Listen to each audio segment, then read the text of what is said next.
Hello बच्चों, मेरा नाम है साहिल कुमार और आज हम लोग पढ़ने वाले हैं क्लास 10th का साइंस का 20 VVI क्वेश्चंस।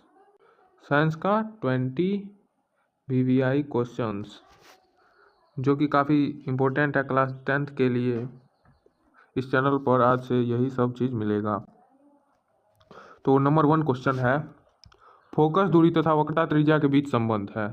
ये तो काफ़ी आसान क्वेश्चंस है जो आप लोग हर सब जानते हैं और इसका आंसर आप कमेंट में लिखिएगा। चलिए अब अगला क्वेश्चन है, कौन सा दर्पण काल्पनिक तथा छोटा प्रतिबिंब बनाता है? कौन सा दर्पण काल्पनिक तथा छोटा प्रतिबिंब बनाता है? तो आंसर है उत्तल दर्पण। उत्तल दर्पण काल्पनिक तथा छोटा प्रतिबिंब बनाता है और अवतल दर्पण वास्तविक तथा बड़ा प्रतिबिंब बनाता है, छोटा भी बनाता है और बराबर भी बनाता है। और चलिए अब अगला क्वेश्चन नंबर 3, कौन सा गोलीय दर्पण का उपयोग वास्तविक तथा बड़ा प्रतिबिंब बनाने में किया जाता है? गोलीय दर्पण का उपयोग वास्तविक तथा बड़ा प्रतिबिंब, अभी मैंने बोला है वास्तविक एवं बड़ा प्रतिबिंब अवतल दर्पण, आंसर ए। चलिए अब अगला क्वेश्चन है दोस्तों, जब प्रकाश की किरणें गोलीय दर्पण के वक्रता केंद्र से गुजरता है तब किरण का परावर्तन कोण होगा? तो दोस्तों इसका आंसर होगा 30 डिग्री, क्योंकि जब प्रकाश की किरणें गोलीय दर्पण के वक्रता केंद्र से गुजरता है तब किरण का परावर्तन कोण 30 डिग्री होता है। चलिए अब अगला क्वेश्चन, ये क्वेश्चन काफ़ी VVI है, इसे याद कर लीजिएगा। अगला क्वेश्चन नंबर 5, प्रकाश की एक किरण जब आयताकार कांच के सिल्ली पर अभिलंब से 60 डिग्री कोण पर आपतित होती है तो निर्गत कोण क्या होगा? तो दोस्तों आप लोग जानते हैं आपतित कोण निर्गत कोण दोनों बराबर होते हैं, परावर्तन कोण भी बराबर होते हैं, तो इसका आंसर 60 डिग्री होगा। चलिए अब अगला क्वेश्चन है दोस्तों, एक लेंस की क्षमता +1 डायऑप्टर है तब उसकी फोकस दूरी क्या होगी? एक लेंस की क्षमता +1 डायऑप्टर है तब उसकी फोकस दूरी क्या होगी? तो उसकी फोकस दूरी 100 सेंटीमीटर होगी या 1 मीटर होगी, क्योंकि दोस्तों एक फॉर्मूला आता है 1/p = d, यानी कि d = 1/p। तो ये हो गया क्षमता।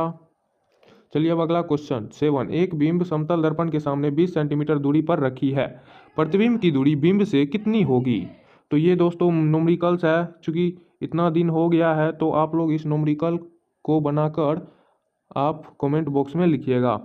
चलिए अब अगला क्वेश्चन की ओर बढ़ते हैं। अगला क्वेश्चन है, किसी लेंस की क्षमता का ऐसा मात्रक क्या है? तो दोस्तों लेंस की क्षमता का ऐसा मात्रक होता है डायऑप्टर। बच्चों अच्छे से इसको याद कर लीजिएगा, ये काफ़ी VVI क्वेश्चन हैं।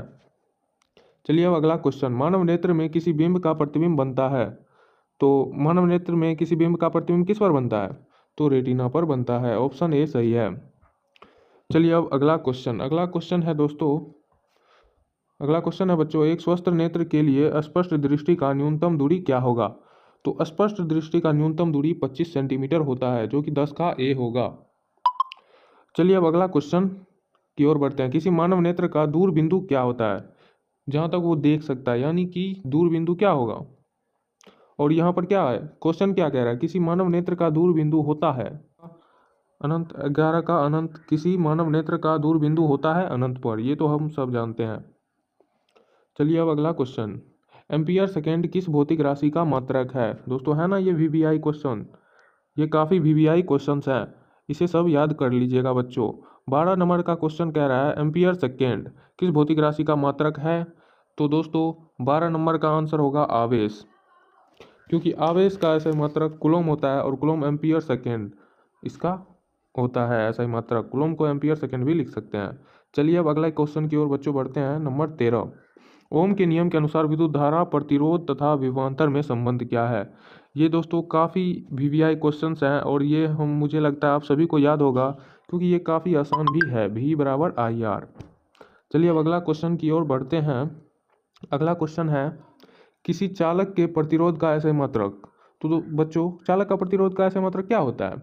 ये तो सब जानते हैं, ये काफ़ी आसान क्वेश्चन है और इसका आंसर होगा चालक के प्रतिरोध का ऐसे मात्रक वोल्ट।